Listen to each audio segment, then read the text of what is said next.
नमस्कार। Saraswati agree classes में आपका एक बार फिर से स्वागत है। हम बात कर रहे थे आहार श्रृंखला की, और आहार श्रृंखला में जो है अपन पढ़ रहे थे जो आपके जो 3 या 4 जो आपके घटक बताए थे मैंने आहार श्रृंखला के, जिनको अपन जो है स्तर भी कह सकते हैं, पोषक स्तर कह सकते हैं। उन्हीं की चर्चा अपन आज जो है इस एक फ्लो डायग्राम के द्वारा करते हैं। यानी पोषक स्तर जो होते हैं वो आहार श्रृंखला को कैसे बनाते हैं। सबसे पहले देखिए यहाँ पर ऊपर जो है यहाँ CO2 कार्बन डाइऑक्साइड दे रखी है, और साइड में जो है यहाँ पर प्रकाश दे रखा है, सनलाइट दे रखी है। और ये CO2 कार्बन डाइऑक्साइड को, प्रकाश को उत्पादक जो होते हैं, प्रोड्यूसर होते हैं, जिनको अपन बात कर चुके हैं कि जो हरे पौधे होते हैं उन्हीं को अपन उत्पादक कहते हैं। तो ये जो उत्पादक होते हैं कार्बन डाइऑक्साइड को और प्रकाश को अवशोषित करते हैं। प्रकाश संश्लेषण की जो क्रिया होती है प्रकाश संश्लेषण की जो क्रिया होती है, उस प्रकाश संश्लेषण की क्रिया के दौरान ये अपना भोजन स्वयं निर्मित करते हैं। फिर ये जो उत्पादक होते हैं, हरे पौधे होते हैं, उनको प्राथमिक जो भोजक होते हैं, जैसे मान लो कि बकरी है, हिरण है आदि, जो है इन हरे पौधों को, उत्पादकों को ग्रहण करते हैं, जिनको अपने शाकाहारी या अपन प्राथमिक भोजक या प्राइमरी कंज्यूमर भी कह सकते हैं। ध्यान दीजिए, शाकाहारी जो होते हैं उनको हर्बीवोरियस कहते हैं। शाकाहारी हर्बीवोरियस जो होते हैं वो प्राथमिक भोजक प्राइमरी कंज्यूमर्स होते हैं। और ये जो शाकाहारी होते हैं प्राथमिक भोजक, इनको फिर बाद में द्वितीयक जो भोजक होते हैं जिनको सेकेंडरी कंज्यूमर्स कहते हैं। और सेकेंडरी कंज्यूमर्स में जो है प्राथमिक मांसाहारी आते हैं, जिनको प्राइमरी कार्निवोरस कहते हैं। प्राथमिक मांसाहारी यहाँ से जो है फिर बाद में इन प्राथमिक मांसाहारियों को तृतीयक जो भोजक होते हैं, थर्डरी कंज्यूमर्स जो होते हैं, जिनको द्वितीयक मांसाहारी कहते हैं, सेकेंडरी कार्निवोरस कहते हैं, वो इनका भक्षण करते हैं। और फिर तृतीयक भोजक जो होते हैं, ये तृतीयक भोजक जब मर जाते हैं, मृत हो जाते हैं, तब मृत्यु के बाद में इनको सड़ाने की जो क्रिया होती है, इनके विघटन की जो क्रिया होती है, वो सूक्ष्म जीवों के द्वारा की जाती है, विघटक जीवों के द्वारा की जाती है, जिनको डिकम्पोजर्स भी कहते हैं। ये विघटक जीव जो होते हैं फिर बाद में क्या करते हैं, इन मृत जीवों को, सड़े हुए जीवों को पोषक लवणों में बदल देते हैं, और फिर से ये पोषक लवण जो है मृदा में मिल जाते हैं, जिनको न्यूट्रिएंट साल्ट्स कहते हैं। तो इस प्रकार से ये आहार श्रृंखला का क्रम चलता रहता है। सबसे दोबारा देख लीजिए, आप देखिए, सबसे पहले उत्पादक जो होते हैं प्रकाश संश्लेषण की क्रिया के लिए क्या करते हैं, कार्बन डाइऑक्साइड और प्रकाश का अवशोषण करते हैं। फिर उसके बाद में उत्पादकों को जो है प्राथमिक भोजक खाते हैं, यानी शाकाहारी खाते हैं। शाकाहारियों को द्वितीयक भोजक यानी प्राथमिक मांसाहारी खाते हैं। द्वितीयक भोजक या प्राथमिक मांसाहारियों को तृतीयक भोजक या द्वितीयक मांसाहारी खाते हैं। तृतीयक भोजक या द्वितीयक मांसाहारियों को फिर जो है सूक्ष्म जीवों के द्वारा उनका विघटन होता है। मृत्यु के बाद में जो है उनका विघटन होता है, और विघटन के बाद में ये जो है पोषक लवणों के रूप में, न्यूट्रिएंट्स के रूप में जो है मृदा में व्याप्त हो जाते हैं। तो इस प्रकार की जो है आहार श्रृंखला चलती है। और अगर आपको आहार श्रृंखला का उदाहरण पूछा जाता है तो इसी के आधार पर आपको जो है आहार श्रृंखला बनानी है। सबसे पहले आपको उत्पादक लिखने, उसके बाद में प्राथमिक भोजक लिखने, फिर उसके बाद में द्वितीयक भोजक लिखने, फिर तृतीयक भोजक लिखने, और उसके बाद में विघटक लिखने। विघटक जीव या विघटनकारी जीव जिनको अपन कह सकते हैं। आपको ये पूछा जा सकता है कि प्राथमिक भोजक में कौन आते हैं, शाकाहारी आते हैं। द्वितीयक भोजक में कौन आते हैं, प्राथमिक मांसाहारी आते हैं। तृतीयक भोजक में कौन से आते हैं, द्वितीयक मांसाहारी आते हैं। और फिर उसके बाद में विघटक जीवों में आप जो है कवक और जीवाणु का नाम लिख सकते हैं। तो इस प्रकार से अपन आहार श्रृंखला की पोषक स्तरों में जो है एक फ्लो डायग्राम के द्वारा चर्चा की है। आगे देखते हैं। नेक्स्ट आगे अपन बात करते हैं भोजन श्रृंखला के प्रकार, टाइप्स ऑफ फूड चेन। तो एक वैज्ञानिक है ओडम, जिसने 1971 में भारत जो भोजन है उस भोजन श्रृंखला को 2 मूल प्रकारों में विभक्त किया है। और ये 2 मूल जो प्रकार हैं वो मुख्यतः चारण आहार श्रृंखला है और दूसरी अपरद आहार श्रृंखला है। इनको अपन जो है चारण आहार श्रृंखला ग्रेजिंग फूड चेन कह सकते हैं, और अपरद आहार श्रृंखला को डेट्रेटस फूड चेन कह सकते हैं। तो यहाँ पर देखिए चारण आहार श्रृंखला और अपरद आहार श्रृंखला के बारे में अपन बात करते हैं आगे। तो चारण आहार श्रृंखला क्या होती है, देखिए शाकाहारी जो होते हैं जिनको अपन प्राथमिक भोजक भी कह सकते हैं, तथा कुछ जंतुओं के माध्यम से मांसाहारी द्वितीयक व तृतीयक भोजक जो शाकाहारी से जुड़े हुए रहते हैं। अगर जंतुओं का ऐसा क्रम हो, यानी तृतीयक भोजक तक ये जो है श्रृंखला आपकी समाप्त होती है शाकाहारियों से शुरू होकर, तो इस प्रकार की श्रृंखला आपकी चारण आहार श्रृंखला कहलाती है। यानी जंतुओं के स्तर पर समाप्त होती है, तो इसको अपन क्या कह सकते हैं, चारण आहार श्रृंखला कह सकते हैं। यह आपकी चारण आहार श्रृंखला है। इसके बाद में अपन आगे बात कर लेते हैं दूसरे प्रकार में। दूसरा प्रकार है अपरद आहार श्रृंखला। अपरद आहार श्रृंखला देखिए क्या है कि जो मृत कार्बनिक पदार्थ होते हैं, वो मृत कार्बनिक पदार्थों से ये श्रृंखला तो शुरू होती है और अंत में सूक्ष्म जीवाणुओं के माध्यम से अपरद जीवों को भक्षित करने वाले की तरफ बढ़ती है। यानी ये जो श्रृंखला है वो मृत कार्बनिक पदार्थों से शुरू होती है और सूक्ष्म जीवों तक चलती है। मृत पादप पदार्थ हैं, उसमें उपस्थित जीवाणु का भक्षण करने वाले जंतुओं को डेट्रीवोर्ज कहते हैं। ध्यान दीजिए, यहाँ पर मृत पादप जो होते हैं या मृत पादप पदार्थ होते हैं एवं उनमें जो उपस्थित जीवाणु होते हैं, उन जीवाणुओं को जो भक्षण करते हैं, यानी उन जीवाणुओं का जो भक्षण करते हैं या उन जीवाणुओं का भक्षण करने वाले जंतुओं को अपन क्या कह सकते हैं, डेट्रीवोर्ज कहते हैं। डेट्रीवोर्ज कहते हैं। उदाहरण के लिए यहाँ पर देखिए अपरद आहार श्रृंखला का उदाहरण दे रखा है। अपरद को जो है घोंघा निगल जाता है, खा जाता है, उसको जाऊ चूहा खा जाता है और जाऊ चूहा को उल्लू खा जाती है। उसी प्रकार से अपरद जो होते हैं, अपरद निमेटोड खाते हैं अपरद को, और निमेटोड को चिंचड़ी खा जाती है और चिंचड़ी को जो है कूट वृश्चिक जो होते हैं वो खा जाते हैं। वृश्चिक यहाँ पर ध्यान दीजिए, जो बिच्छू होता है उसी को वृश्चिक कहा जाता है, जो आपके चिंचड़ी को और खा जाता है या निगल जाता है। तो अपरद क्या है, यहाँ पर जो है अपरद मृत पादप पदार्थ जो होते हैं उनके अंदर जो जीवाणु होते हैं, अपरद जो पदार्थ होते हैं वो मृत पादप पदार्थों के अंदर पाए जाने वाले जीवाणु जो होते हैं वो मिश्रित रूप में डेट्रीवोर्ज कहलाते हैं और इन्हीं के द्वारा आगे जो है ये श्रृंखला चलती है, तो इसको अपरद आहार श्रृंखला कहते हैं। नेक्स्ट देखिए आगे, एक सामान्य अपरद भोजन श्रृंखला जो होती है वो निम्न प्रकार से दर्शाई गई है। सबसे ऊपर देखिए यहाँ पर अपरद प्लस सहायक सूक्ष्म जीव होते हैं। अभी बात की थी अपन ने कि जो पदार्थ होते हैं उन पदार्थों में जो जीवाणु होते हैं वो सहायक सूक्ष्म जीव कहलाते हैं। ये अपरद प्लस सहायक सूक्ष्म जीव होते हैं वो मृत पादप पदार्थ होते हैं। अब मृत पादप पदार्थ जो होते हैं वो मृत पादप पदार्थ अपरद होते हैं और अपरद को असन जीव जो होते हैं वो, असन जीव का मतलब होता है फीडिंग ऑर्गेनिज्म्स, यानी असन की जो क्रिया होती है इसके द्वारा इनका भक्षण होता है।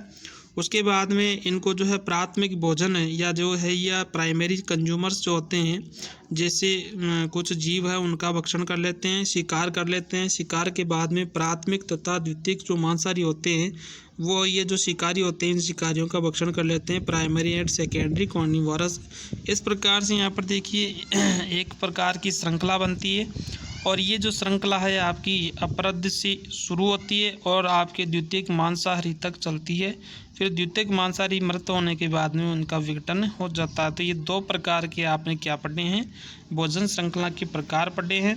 भोजन श्रृंखला के प्रकार में आपने जो है अपरद आहार श्रृंखला के उदाहरण देख लिए।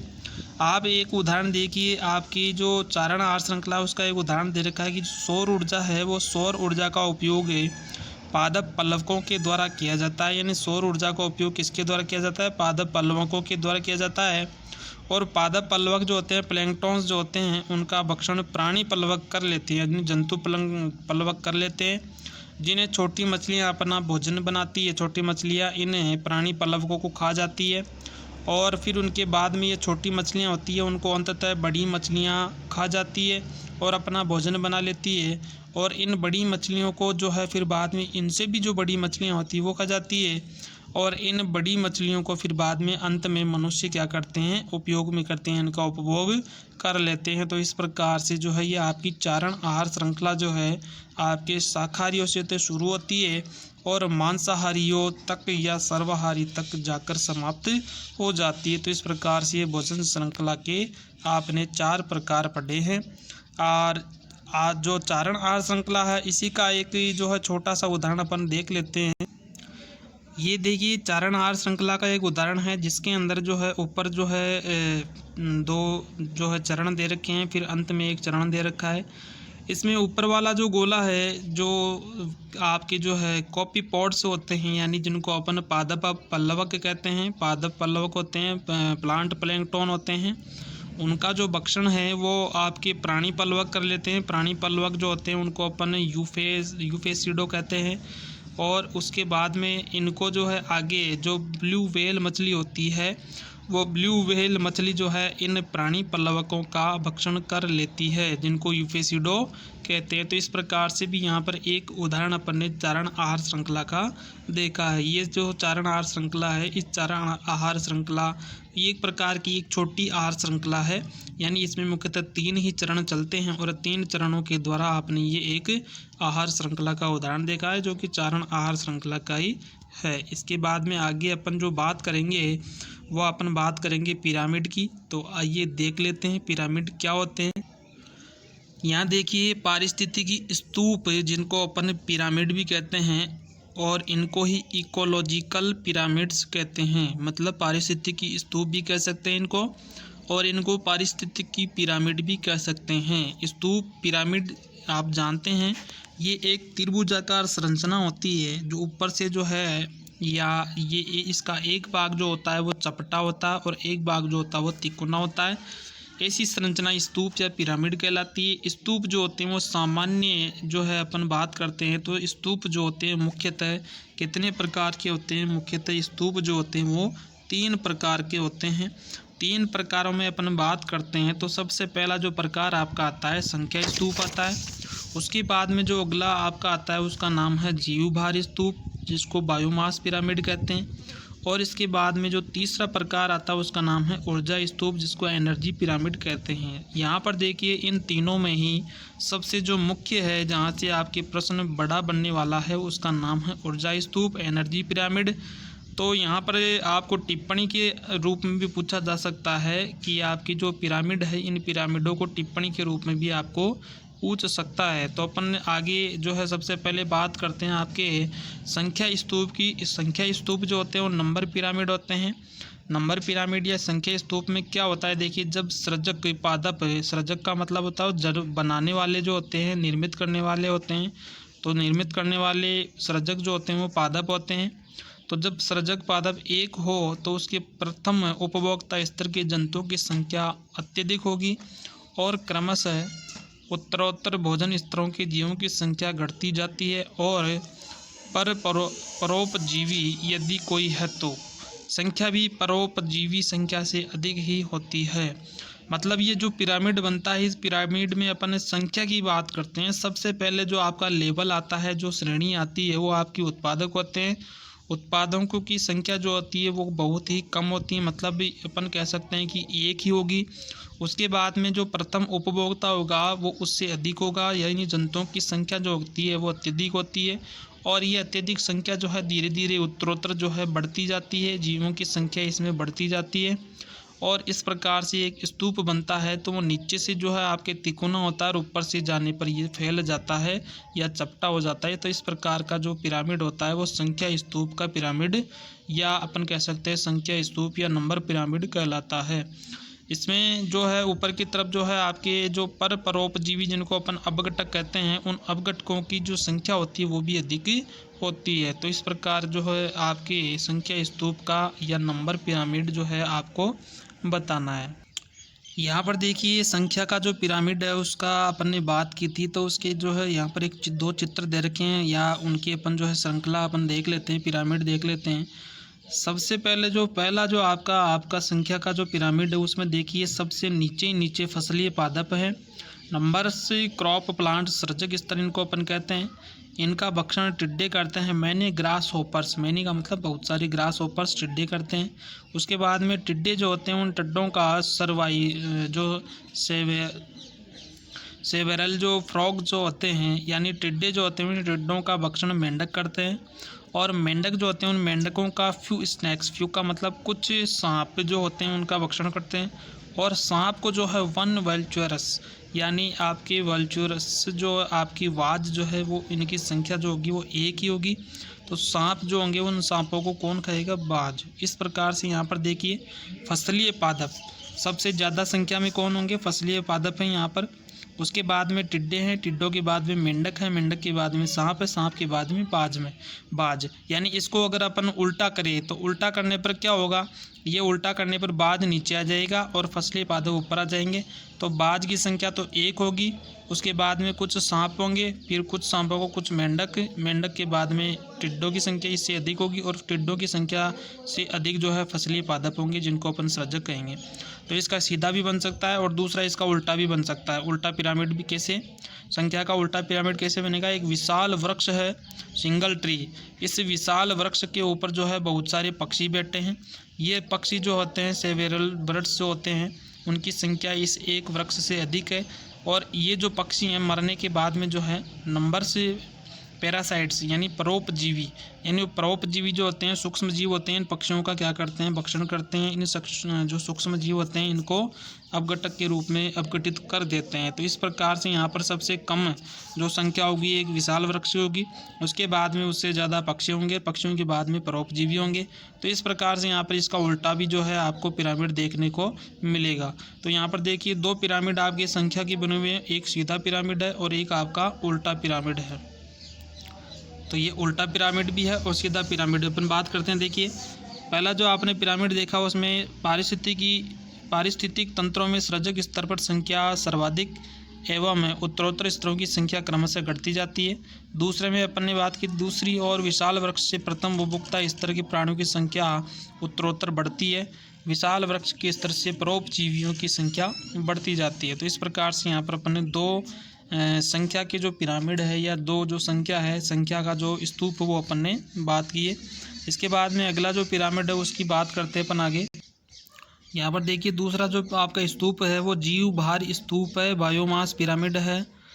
पारिस्थितिक स्तूप के माध्यम से भोजन श्रृंखला एवं प्रत्येक भोजन स्तर के जीवों के पारस्परिक संबंधों को प्रकट करने का एक अन्य उत्तमोत्तम प्रयास जीव भार स्तूप के द्वारा दर्शाया जाता है। यानी पारिस्थितिक स्तूप के माध्यम से जो भोजन श्रृंखला है उस भोजन श्रृंखला एवं प्रत्येक भोजन स्तर के जीवों के पारस्परिक जो संबंध है उन संबंधों को प्रकट करने का एक अन्य उत्तमोत्तम प्रयास जो है किसके द्वारा किया गया है, जीव भार के द्वारा दिया गया है। यहाँ पर देखिए जीव भार का जो स्तूप है वो मुख्यतः 2 प्रकार का होता है। जीव परिमाण संख्या में न दर्शाकर जीव भार में दर्शाया जाता है। यहाँ पर जो है पहले वाले में संख्या के आधार पर दर्शाया गया था पिरामिड और दूसरे में अपन देखते हैं जीव भार या बायोमास के आधार पर जो है उसको दर्शाया जाता है। परिमाण जो होता है वो केवल जीव भार जो होता है उसके आधार पर दर्शाया जाता है। तो यहाँ पर देखिए 2 पिरामिड बनते हैं, एक तो सीधा स्तूप बनता है और एक उल्टा या विलोम बनता है। तो सीधा जो बनता है वो सीधा जो स्थलीय पारिस्थितिक तंत्रों में पाया जाता है। ध्यान रखना है कि जीव भार का जो स्तूप होता है वो सीधा बनता है कब, जब स्थलीय पारिस्थितिकी तंत्र होते हैं तब। और जब उल्टा बनता है तो उल्टा कब बनता है, ये जलीय पारिस्थितिकी तंत्रों में बनता है। यानी जलीय पारिस्थितिकी तंत्रों में जीव भार का स्तूप उल्टा बनता है, विलोम बनता है, और स्थलीय पारिस्थितिकी तंत्रों में जीव भार का स्तूप सीधा बनता है। तो किस प्रकार से बनता है आइए बात कर लेते हैं आगे। अब देखिए यहाँ पर 2 जो है जीव भार के जो है पिरामिड दे रखे हैं, वही आपके संख्या के दे रखे थे वैसे यहाँ दे रखे हैं। यहाँ पर एक पिरामिड जो पहला पिरामिड है उसको 2 भागों में बांटा गया है। पहला पिरामिड 2 भागों में बांटा गया है। पहला जो फर्स्ट भाग है उसमें वृक्ष सिंगल लार्ज ट्री, यानी एक वृक्ष है, वृक्ष के ऊपर पक्षी बैठे हैं और पक्षी जो है परोपजीवी, यानी पक्षी जो होते हैं वो पक्षियों को के ऊपर निर्भर रहते हैं, परोपजीवी नंबर से पैरासाइट से। तो ये अपन ने संख्या बार में भी देखा था, संख्या का जो स्तूप था उसमें भी देखा था। उसी के अनुसार एक अन्य जो है इसका भाग जो है सबसे पहले नंबरस प्लांट्स यानी पादप है। पादपों के ऊपर जो है छोटे पादप है जिनके ऊपर खरगोश जो है जीवित रहता है, खरगोश उनका भक्षण करता है और खरगोश जो है उनको शेर या वन टाइगर जो होता है वो शेर को खा लेता है। तो इस प्रकार से 2 एक ही पिरामिड में 2 दे रखे हैं। तो एक तरफ तो दे रखा है आपके वृक्ष पक्षी परोपजीवी और एक तरफ दे रखा है पादप खरगोश और शेर, यानी पेड़ पौधे जो होते हैं उन पेड़ पौधों को खरगोश खाते हैं, खरगोश को फिर बाद में एक शेर खा लेता है। तो यहाँ पर ये जीव भार का एक जो है स्तूप या पिरामिड अपन ने देखा है। ध्यान दीजिए यहाँ पर संख्या जो है उस संख्या का महत्व नहीं, यहाँ पर जो है महत्व है किसका है, यहाँ पर जीव भार का महत्व है। तो जीव भार का महत्व है यहाँ पर शेर, यानी शेर ही खरगोश को खा लेता है। तो यहाँ पर खरगोश जो होता है उस खरगोश का जो जीव भार है वो जीव भार जो है शेर के लिए पर्याप्त है, इसलिए यहाँ पर जो है शेर खरगोश के ऊपर निर्भर करता है। बहुत सारे पादप जो होते हैं वो पादप को जो खरगोश खा लेता है यानी एक पादप से जो है खरगोश जो होता है उसका पेट नहीं बढ़ता है, तो इसलिए बहुत सारे पादप होते हैं। उसी प्रकार से जो वृक्ष होता है वो बहुत बड़ा वृक्ष होता है, इसलिए वहाँ पर जो है पक्षी बहुत सारे पाए जाते हैं। और पक्षियों को मरने के बाद में बहुत सारे परजीवी जो होते हैं वो परजीवी हो सकते हैं, या कम परजीवी भी जो है उन पक्षियों का विघटन कर सकते हैं। तो यहाँ पर देखिए दूसरा अपन देखते हैं पिरामिड जो है वो भी जीव भार का ये, इनमें पादप पल्लवक होते हैं। पादप पल्लवकों को छोटी मछलियाँ खाती हैं, छोटी मछलियाँ भी कह सकते हैं, या क्रस्टेशियंस भी जो है खा सकते हैं। यानी पादप पल्लवकों को क्रस्टेशियन खा सकते हैं या छोटी मछलियाँ खा सकती है, और इन क्रस्टेशियंस या छोटी मछलियों को फिर बाद में बड़ी मछलियाँ खा लेती है। तो यहाँ पर ये जीव भार के अपन ने ये 2 पिरामिड देखे हैं। ध्यान से आप ध्यान दीजिए, यहाँ पर 2 जो पिरामिड है वो जीव भार के हैं। इससे पहले अपन ने जो है 2 पिरामिड पढ़े थे जो संख्या के या आपके नंबर के जो है स्तूप या पिरामिड थे। तो अगर आपको जो है पिरामिड के बारे में पूछा जाता है टिप्पणी में, तो जो 3 प्रकार अपन ने जो बात की है उन तीनों प्रकारों के बारे में आप जो है लिखेंगे। यहाँ देखिए सीधा जो फर्स्ट अपन ने पढ़ा था, सीधा स्तूप जो कि स्थलीय पारिस्थितिकी तंत्र में पाया जाता है। ध्यान दीजिए, स्थलीय पारिस्थितिकी तंत्र में मैंने बताया था कि सीधा स्तूप बनता है। इसमें जीव भार जो होता है वो उत्तरोत्तर पोषक स्तरों में घटता जाता है। ध्यान दीजिए, वृक्ष का जीव भार अधिक होता है, फिर पक्षी का उससे कम होता है, और पक्षी से भी कम जो है परोपजीवी का होता है। उसी प्रकार से पादप का जो है जीव भार अधिक होता है, फिर खरगोश का उससे कम होता है, फिर खरगोश से भी जो कम होता है वो जीव भार किसका होता है, शेर का होता है। यानी घटता हुआ जो आपका जीव भार दर्शाया गया है। दूसरे में जो है आपका उल्टा जो आपका जीव भार दर्शाया गया है, वो उल्टा जीव भार जो होता है वो किस प्रकार से दर्शाया गया है। जलीय पारिस्थितिकी तंत्रों में ध्यान दीजिए, सृजन स्तर पर प्लवक पादपों का जीव भार सबसे कम होता है और उत्तरोत्तर पोषक स्तरों में क्रमशः बढ़ता जाता है। ध्यान दीजिए, पादप और पल्लवक जो होते हैं उनकी संख्या कम है, छोटी मछलियाँ क्रस्टेशियंस की अधिक है और बड़ी मछलियों की उससे अधिक है। ध्यान रखना, जीव भार जो है बढ़ता जाता है इस प्रकार से, और ये जीव भार बढ़ता हुआ जो है आपकी दर्शा रहा है पिरामिड। तो यहाँ पर देखिए जलीय पारिस्थितिकी तंत्र में अपन ने बात की थी कि जलीय पारिस्थितिकी तंत्र जो होता है उसमें जो आपका पिरामिड या स्तूप बनता है वो विलोम या उल्टा बनता है। तो इस प्रकार से आपको बताना है। इसके बाद में तीसरा जो प्रकार है वो ऊर्जा का स्तूप, वो भी देख ले। यह आपके देखिए ऊर्जा स्तूप एनर्जी पिरामिड है। ऊर्जा स्तूप में संख्या अथवा जीवभार के स्थान पर प्रत्येक भोजन स्तर के जीवों द्वारा उपयुक्त ऊर्जा का कुल परिमाण है कैलोरी वर्ग मीटर प्रति इकाई समय में दर्शाया जाता है। मतलब ऊर्जा की जो इकाई होती है वो कैलोरी होती है, कैलोरी में यहाँ दर्शाया गया है, वर्ग मीटर प्रति इकाई के रूप में दर्शाया गया है। तो पहले के अंदर संख्या थी, दूसरे के अंदर जीवभार था, और तीसरे के अंदर अपन बात करते हैं तो जो स्तर होते हैं उन स्तरों में ऊर्जा जो होता है, ऊर्जा की जो मात्रा होती है उस ऊर्जा के आधार पर यहाँ पर स्तूप बनता है। ऊर्जा का पारिस्थितिकी स्तूप सदैव सीधा होगा। ध्यान रखना है आपको, संख्या और पिरामिड जो आपकी जीव भार है उसमें अलग अलग पढ़ा है आपने, लेकिन यहाँ पर देखिए ऊर्जा का जो पारिस्थितिकी स्तूप बनता है, पिरामिड बनता है, वो सदैव ही सीधा बनता है। चाहे वह कोई भी तंत्र का क्यों न हो, चाहे वो कोई से भी जलीय का हो चाहे स्थलीय का हो, सारे जो है आपके सीधे बनेंगे ऊर्जा के पिरामिड। इसके बाद में इसका कारण यह है कि जीवधारी अथवा एक भोजन स्तर से दूसरे स्तर में ऊर्जा के स्थानांतरण में स्थानांतरित होने वाली ऊर्जा का एक वृहत भाग ताप गतिकी के द्वितीय नियमानुसार ऊष्मा में रूपांतरित होकर वायुमंडल में प्रसारित हो जाता है। ऊष्मा में रूपांतरित ऊर्जा या पुनः जीव जगत की जीवनीय क्रियाओं के लिए उपयुक्त नहीं हो पाती, अरस्तु प्रत्येक आगामी भोजन स्तर पर ऊर्जा प्रवाह क्रम से कम होता जाता है।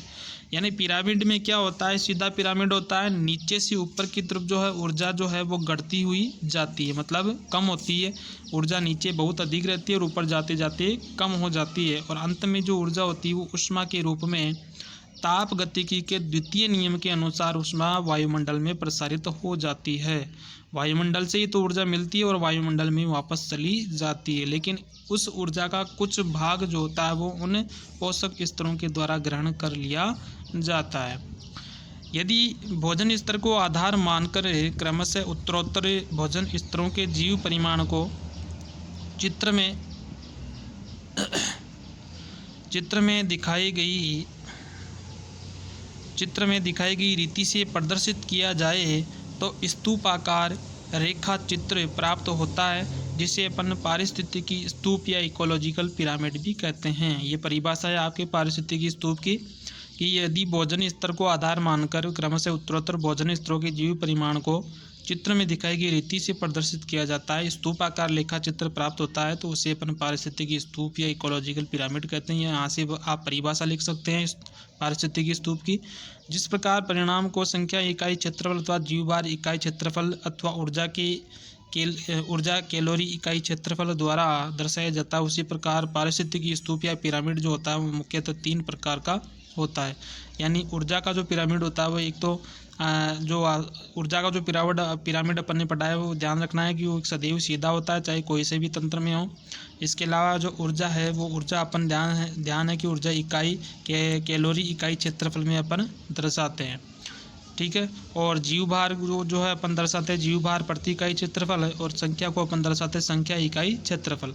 ये अपन ने जो है शॉर्ट जो है अपन ने जो है संक्षिप्त में अपन ने संख्या जीवभार और ऊर्जा स्तूप की बात की है। अब अपन जो है इनकी डिटेल से जो है चर्चा करेंगे संख्याओं के पिरामिड की, जैविक पिंड या बाहर की पिरामिड की, और ऊर्जा के पिरामिड की। इनकी चर्चा अपन जो है अगले वीडियो के अंदर करेंगे। संख्या का पिरामिड कैसा बनता है वैसे बता दिया है आपको, लेकिन इसमें और भी जो है जो इम्पोर्टेंट बात है वो आपको और बताएंगे। जैविक पिंड जो होता है वो कैसे बनता है वो चित्र आपको मैंने बता दिया है। ऊर्जा का जो पिरामिड वो कैसे बनता है उसका चित्र आपको बताना है, और वो पिरामिड जो है कैसे बनता है वो आपको अगले वीडियो के अंदर बताएंगे। तो ये आज इस वीडियो के अंदर जो है पारिस्थितिकी स्तूप या पिरामिड की अपने सामान्य जानकारी प्राप्त की है। आज यहाँ इतना ही पढ़ेंगे। धन्यवाद।